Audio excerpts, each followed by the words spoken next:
Stop settling for dry buns.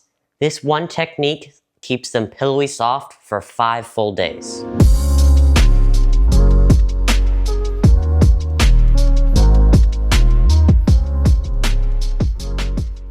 We're going to start with something called a tangzhong. It's a cooked flour and liquid paste that creates an incredibly soft, pillowy crumb.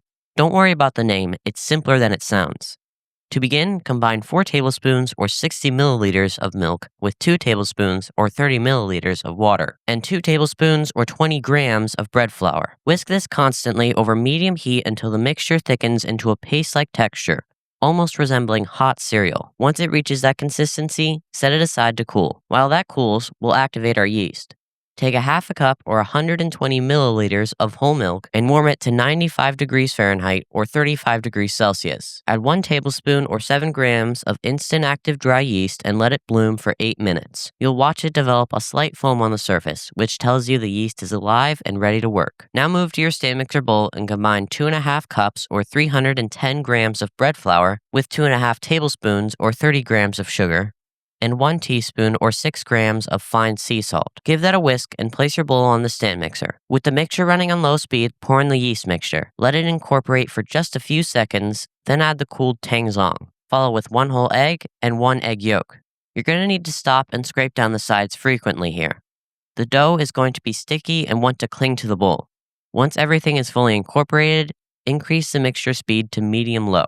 Now add 3 tablespoons or 45 grams of softened unsalted butter gradually while the mixer is still running. This is going to take a few minutes to fully incorporate. The dough might look shaggy at first, but keep going.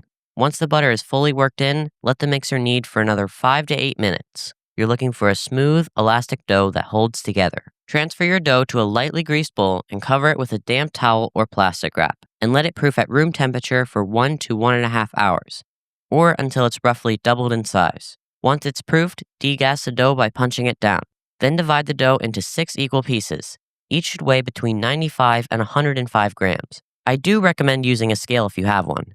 It will give you the most evenly shaped buns that you can achieve without weighing. Now you need to shape the buns. Take 1 piece and take the bottom of the dough, stretch it, and fold it into the center. You're going to do this around the dough for about 4 to 5 times. Then use your fingers to gently pull the dough toward you while you rotate it in your palm. You're creating tension on the surface, which helps the bun rise evenly and gives you that nice rounded shape. Place each bun on a lightly greased sheet pan, spacing them about 2.5 inches apart. Just cover them with a lightly damp towel. Let them proof for 1 to 2 hours or until they've doubled in size and are visibly puffy. Once they finish their second rise, make an egg wash by combining 1 whole egg with a splash of milk. Brush it generously over the top of each bun. Just a tablespoon or 15 milliliters is enough. Then slide them into a 375 degree Fahrenheit or 190 degrees Celsius oven for 16 to 18 minutes. You're looking for them to turn a deep golden brown.